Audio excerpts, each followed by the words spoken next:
This episode is brought to you by Kia's first 3-row all-electric SUV, the Kia EV9, with available all-wheel drive and seating for up to 7 adults, with a 0 to 60 speed that thrills you 1 minute and available reclining lounge seats that unwind you the next. Visit kia.com/EV9 to learn more. Ask your Kia dealer for availability. No system, no matter how advanced, can compensate for all driver error and or driving conditions. Always drive safely. Welcome to the Human Capital Innovations Podcast, your go-to source for personal, professional, and organizational growth and development. We hope you tune in often for all things people management, organizational development and change, organizational leadership, and social impact related. Maximize your personal and organizational potential with Human Capital Innovations Podcast.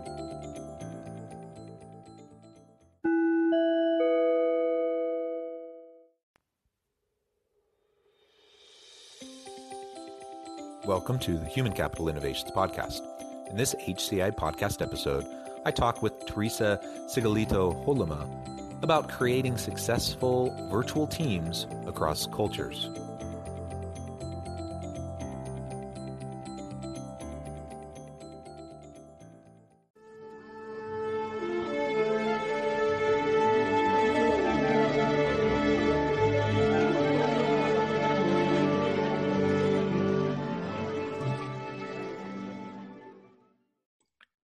Theresa Sigillito Hollema, welcome to the Human Capital Innovations Podcast. Thank you, John. I'm glad to be here. Yeah, I'm super excited to have this conversation. We've been preparing for this for a while now, and just busy schedules and trying to make sure that we're fitting this in at a time that will work for everybody. You have such an accomplished background, and I'm thrilled to have a conversation around the topic of your book, which I'll introduce in just a moment. But today we're going to be focusing our conversation on creating successful virtual teams across cultures. And as we get started, I just want to share Theresa's bio with everybody. Theresa Sigillito Hollema is a cultural consultant, team coach, and an expert on leading virtually.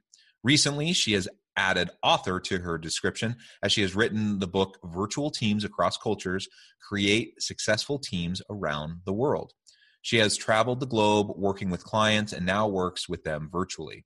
Her work includes leadership development programs, team development programs, and interactive workshops. Currently, Theresa is managing director of Interact Global, where she works with a network of professionals to support leaders and teams to navigate global working. What a great background. And again, an incredibly timely topic and focus of the work that you're doing and how it connects with this particular time and place that we're in amidst the pandemic and trying to figure out how to do all of this stuff in an increasingly globalized, interconnected world, utilizing technologies to work in virtual teams. So I'm super excited to have the conversation with you. Before we launch into that conversation, anything else that you would like to share by way of background or personal context for the listeners? No, I think you did a very nice summary, so thank you for that.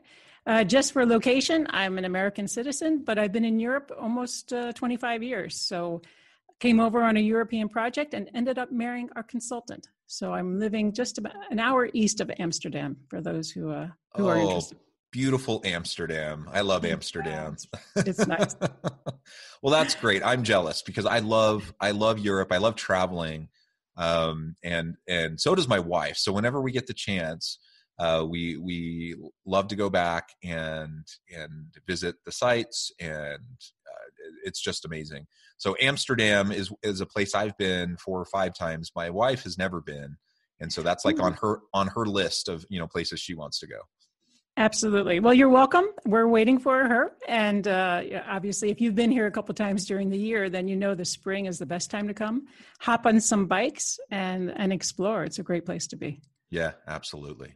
Well, thank you, Theresa. And it's always wonderful to have an international flavor to the podcast. So I appreciate you joining me. It's probably early evening there right now. Is that right? It's early evening. We are dark. So it gets dark here very early. But that's okay. We have lights and candles, and it's always nice to speak to everybody. And it's your morning, so it's this is we're doing virtually, and that's the beauty of that's right. We're working doing it virtually. Globally. It works. And you know what? It's that's a good segue into our discussion. And I know that's what your book is all about. So we'll get into that in just a moment.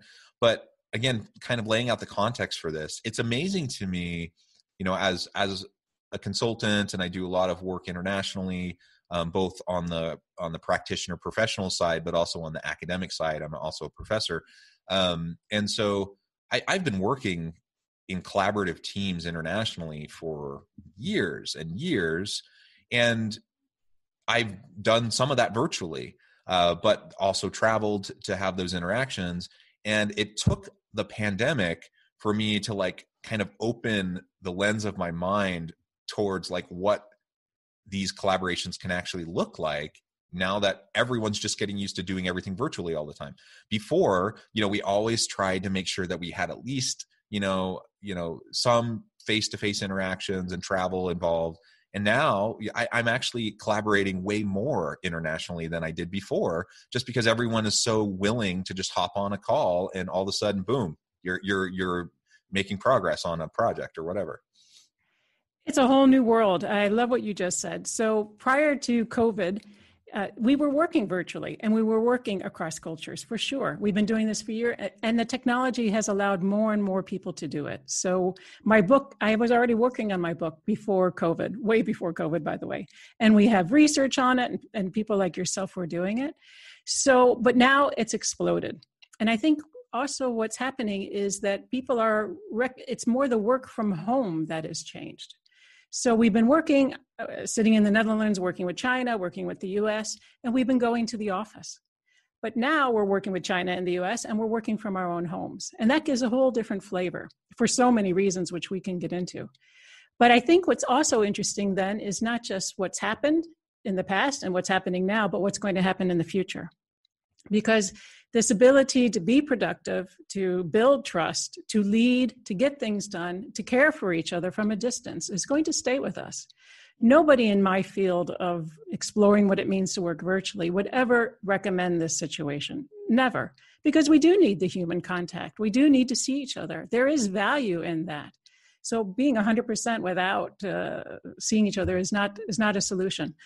But neither is going 100% back to the office. So there's something, I think it's an interesting conversation to see what does it mean for us as we go forward and explore this together. Yeah, absolutely. And I completely agree with you. I think we'll end up having some sort of a hybrid, blended approach moving forward once things, with the pandemic kind of get more under control and lockdowns are lifted and people are traveling again, or at least have the opportunity to travel again. And I have this conversation with my colleagues all the time too, especially in the university space. That's one of the highlights for a lot of professors is you get to travel and go places for conferences and yes, such, of course. and the university pays for it, right? And so that's one of those kind of little perks of being in academia. And nobody's as thrilled about doing virtual conferences right now. It just doesn't have the same feel to it at all. So people are excited to get back to it. Yeah, okay, but there's something in between. I mean, there's something. Now we can start thinking of different options, and let's face it, this also has an impact when everyone's flying on the climate.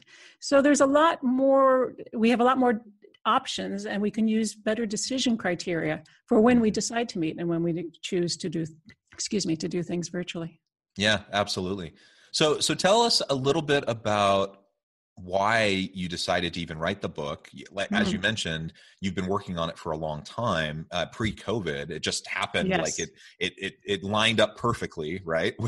with this time, it's so relevant. But when did you get started? Why did you get started? Why did you see it as important and necessary for people to better understand how to leverage virtual work, virtual teams, and doing it in a cross-cultural environment? Sure. So just to go back to my background for a moment. So I have a business background and I came to Europe and I started working on European projects, acquisitions in Central and Eastern Europe. What I found so interesting was the cultural element, that sometimes it could be a source of frustration, right? Miscommunication, everybody blaming each other. But sometimes it was also a source of innovation and actually fun and creativity and enjoyment. And so 15 years ago, I became a cultural consultant. But then I realized when you're working with a team, you can only go so deep when you're talking about culture. So about 10 years ago, I studied to be a team coach. Then about 7 years ago, my clients were coming to me saying, we're working across cultures, we're working in teams, but we're also working virtually. Can you help us understand that? And so I brought those three together, and that was the work that I've been doing for quite a few years, and also what it means for leadership and organizations when we work globally and virtually. What I realized when I looked at the book market was that there were many books on working across cultures and many books on working remotely, but nothing or very few that brought them together. And since that's my sweet spot, I decided to write a book because I wanted to contribute to the conversation. Now, since you're coming from university, I also am very interested in that because the way I decided to approach the book was I have three sources. The first one was my experience with my clients, but the second one was academia, because I think academia has so many rich and robust research and models and ideas and theories that we can learn, but that aren't really brought to the business community enough. And I love that. Science practice link. So I read papers on organizational development, technology, leadership, the whole thing. And I really enjoy that. And I translated it into practical solutions in my book. And then the third source were interviews with leaders and teams who work virtually and who do it well. So bringing those three things together is the content of my book. Well, that's excellent. And it's always, both from a practical side of just like you found the niche, right, to both professionally as well as in the book market to bring, a new product to market that's going to be beneficial to people. I think that's wonderful. So good job. May I just say timing was, I can never plan this well. So. Well, and that's how it often ends up working out, right? Mm-hmm. Like we all do all these things. And I found that to be the case in my career. Like I have, we're all spinning a bunch of plates on our fingers, right? And we're keeping all these different balls in the air, and some of them seem to stick and some of them don't. And as far as I can tell, there's often no particular rhyme or reason to it other than whatever just happens to be, what fits with the particular time and space. And sometimes things just fit better than others, and it doesn't necessarily have anything to do with like the quality of the work or the, the overall value. So that's also actually, one of the points that I've tried to make when I'm working with colleagues internationally is like, just because like we're working on something and it doesn't seem to be gaining a lot of momentum, right? That happens. That happens in organizations when they're trying to innovate and bring new products to market. It happens with academics working on research projects. It happens all over the place, right? And so I try to just remind them like, hey, just because, this thing that we were working on last year or 5 years ago didn't seem to really resonate as much as we thought it would, that doesn't mean that it's not something we can't revisit and see how it takes now or doesn't take. And some of the biggest successes I've had professionally actually have been things that have incubated over a really long period of time, things that I even started years ago, a decade or more ago, and then revisited, updated, and realized that, hey, now it didn't fit then. Now is the time, and it's taken off. So I think that's just a general good reminder to everyone as we're navigating, the complexities of our careers. But I don't want to get too far off topic. So we can come back to your book. So tell us, you mentioned the research that went into it and a lot of interviews. So tell us about some of those findings and what you found to be most compelling and essential for leaders to understand who are working, and trying to lead these virtual international teams.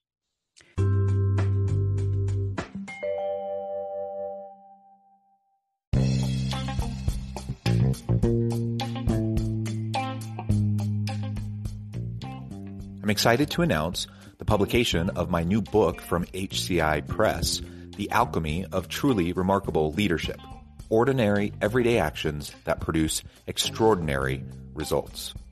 Consider how the nature of work has shifted over the past 50 years. With increased globalization, rapid technological advancement, and the shift in economic composition, the average job of today looks very different than the average job of 50 years ago. What will the jobs and organizations of tomorrow look like? Moreover, what does this all mean for organizational leaders? What are the core competencies and capabilities of organizations and their leadership that are prepared for continued disruption and geopolitical and socioeconomic shifts? Regardless of what the future holds, increasingly, leaders need to be socially minded, data-driven, decisive, champions of talent, and disruptors of the traditional notions of leadership, teams, organizations, and work. The alchemy of truly remarkable leadership will help you to explore your own leadership competencies and capabilities and consider ways to apply and implement them into your workplace and personal life.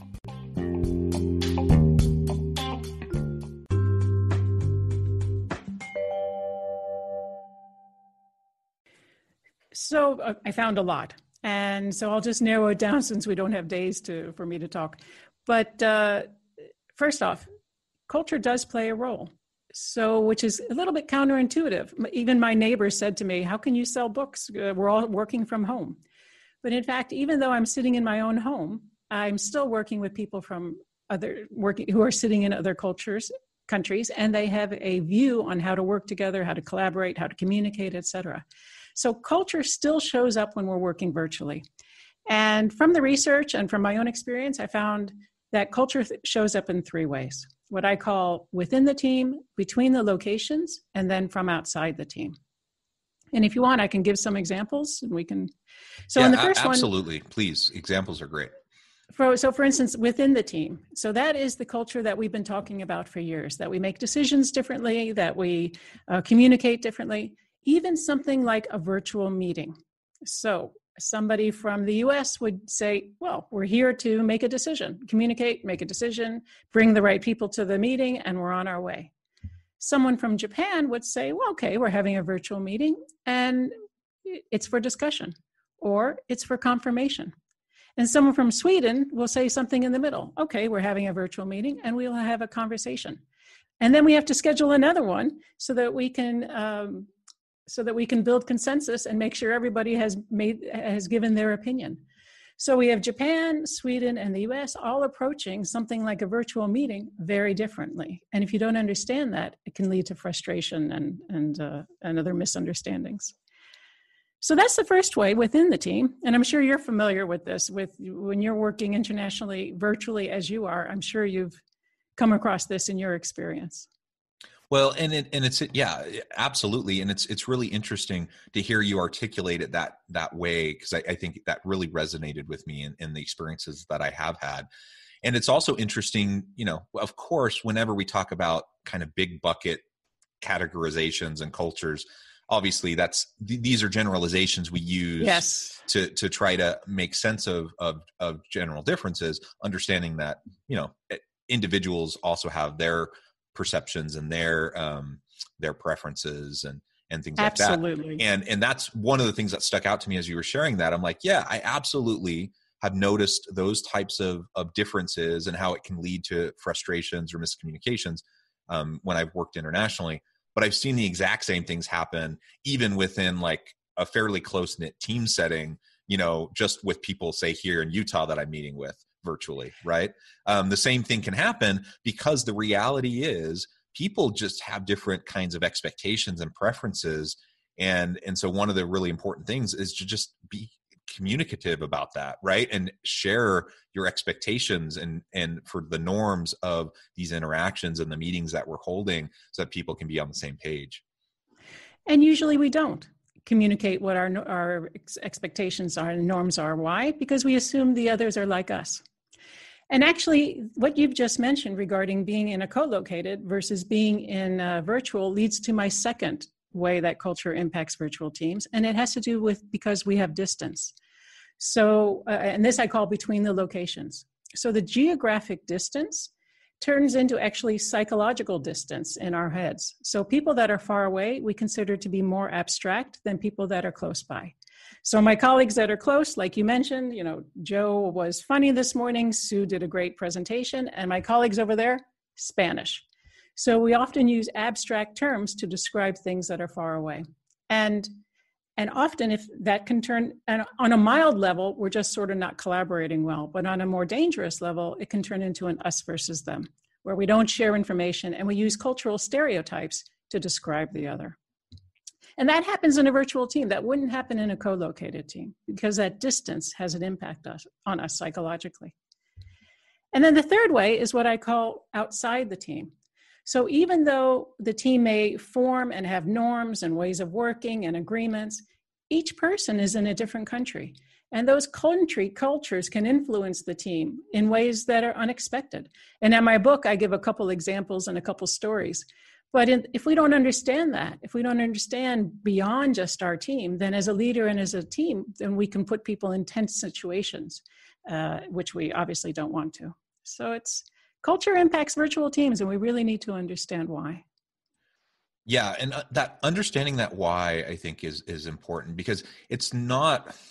I think we tend as human beings to jump to conclusions. So when someone's doing something differently than the way we do it, we assume, like you said earlier, like everyone else is going to do it like us. And so when they don't do it like us, or they have a different preference, then we start to otherize them, and we start to project like motives onto people, right? And so then all of a sudden we start to label them as lazy, or we start to label them as incompetent, or even, we can say, oh, these, they don't have integrity, they're unethical, or whatever, like all these different labels. And it's possible that those things might be true, but it's probably more probable that there's just some sort of cross-cultural miscommunications occurring, misunderstandings. And we really have to challenge ourselves to recognize those types of assumptions that we're making about people, and the types of intentions that we're projecting onto people, so that we don't make tense situations worse. And in my experience, that happens actually quite a bit. Well, this is why no matter, a red thread throughout my book is people need to develop cultural competence, the ability to work with others, the ability to understand cultures, but also more importantly, even to understand how they have been influenced by culture, and to be able to listen and create the space where people can share and understand each other and be curious. I mean, there's so many qualities of people who work well globally and with people from other cultures. And you're right, it doesn't come from reaction. It comes from reflection, learning, curiosity, listening, and all these beautiful skills that we can go through the list. Excellent. So all of these interviews, all of these research findings, what do you see as those most compelling, pressing issues and questions that leaders have on their minds right now in relation to these cross-cultural virtual teams and how to do it effectively?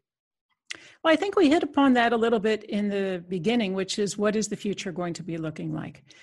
And it's interesting, I think, because it used to be that people were in the office. So my team, I would have 3 people in China, 2 people in Sweden, or 5 in England. Now I have them all sitting at home. Or now we're working from not home, but anywhere. So perhaps they're traveling to a place or a hotel where they feel comfortable because they want to be in the sun and not in the cold of England. So I think there's this dynamic that's going to be happening of, where are people, and what does that mean for me as a leader regarding creating a team? Because it's no longer, when you're working virtually, this idea of the leader being the center, the hero, let's say, just doesn't work, because the micromanagement is very difficult in the virtual space. What does work is a team that puts the attention towards building those connections across the team so that they are working together and helping each other and supporting each other. You start to get something called shared leadership. So I think that's really interesting to see how leaders have developed in the last 8 months and how they're going to continue that development going forward. One more topic that I notice coming up in my clients, especially in Europe, is this idea of corporate culture.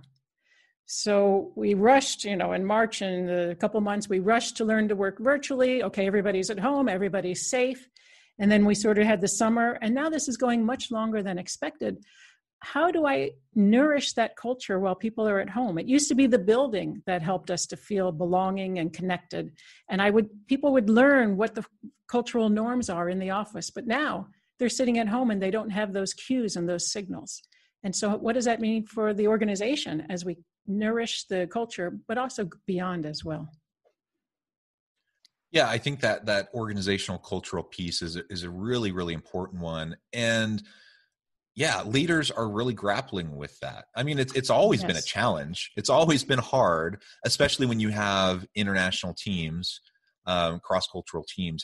Like what level of like consistency in terms of those norms and expectations and how you communicate company mission and vision and strategy, how you do that with a cross-national organization with international teams, it has always been hard. But now trying to do it when people aren't even ever together, that's at a whole new level. And so it is also raising the question, like, how essential is it? Is it as essential as people kind of thought it was before?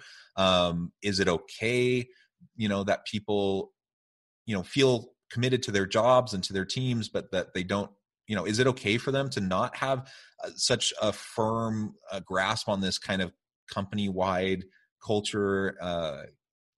Can we foster more individualized approaches? Like, these are all the types of questions I've been thinking about, and I've heard some leaders also express, and I don't have an answer to that. I don't know. As we come out of the pandemic, I don't know if things are going to shift more back to the way they were. The pendulum swung so far at this point. Certainly it's going to go through a period of readjustment, but how far back might it swing? What are things going to look like? And personally, I'm organizational, and I'm an organizational sociologist really by training, academic training. And so, I think about the value of the cohesive team and group, but I also think about the value of the individual and being able to have authentic self-expression. And so and sometimes those two things are, there's a tension that arises, as people are trying to be their authentic self within this kind of dominant corporate culture. So I see potential there. I see a lot of potential for us to find a new kind of middle ground that gets the best of both worlds. I don't know. How do you see it as you've been researching for your book? Yeah, well, this is now beyond my book. This is really COVID topic that we're talking about. And I really appreciate what you've been saying. I don't have the answers either, but I find it an interesting question. And it's one I'm spending time on. So I'm interviewing leaders and reading, and just like you as well, speaking with people. For instance, next week I have an interview with a leader of a 100% remote team. Now, for them, things didn't really change that much regarding how they work together because they've been working like this forever. So the question is, how do you maintain that culture? Or like you're saying, do we even need to? And it's an interesting question. They do talk about values, but how much is it explicit or implicit? I think this is also an interesting, how much do we, when you're in the office, it's implicit, right? The building defines our culture. We see, but do we need to be more explicit? But like you're saying, is it really necessary? How much do I have to have a mouse pad that says the company's name, just as a daily reminder or not? I think this is an interesting question, and I'm curious to explore it as we go forward. Yeah, excellent.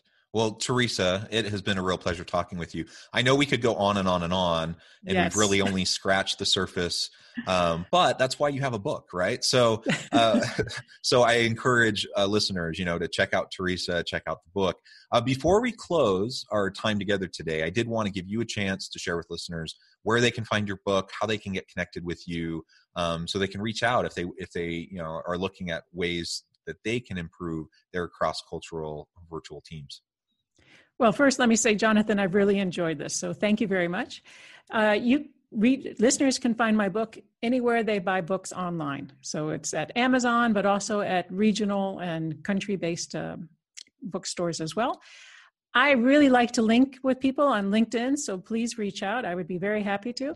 Also, if you do buy my book, I'm open for a conversation. I'm very curious your point of view, given what I've written. So please reach out and let's see where we can go from here. Yeah, I do have a website and a newsletter. So if you go to my website, interact-global.net, you can sign up for my newsletter. And in the newsletter, I share a couple articles from myself, but I also share articles from others, podcasts from others, because I want to help people keep informed about what's happening. We're figuring this out together. And I'm very curious what other people are finding as well. Excellent. I hope that listeners will reach out, get connected, check out the website, check out the book. Such a timely and important topic. We all want to do right by our people. We want them to feel supported. We want them to feel safe. We want them to feel like they have the ability to do their best work. And doing that in a completely virtual setting is kind of this new thing that we're trying to continue to figure out and wrestle with. So I really, really appreciate all of the insights that you shared with me and the listeners today. Thank you, everyone, for joining us. And as always, I hope you stay healthy and safe, that you can find meaning and purpose at work each and every day. And I hope you all have a great week.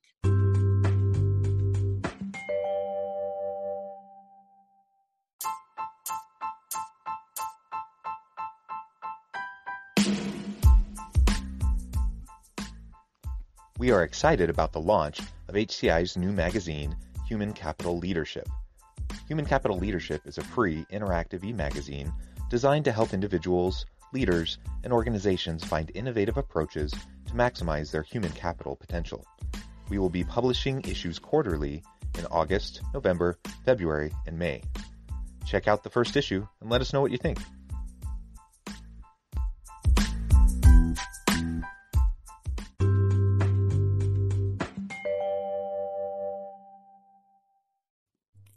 Thanks again for joining us for this episode of the Human Capital Innovations Podcast. I hope you stay healthy and safe and that you have a great week.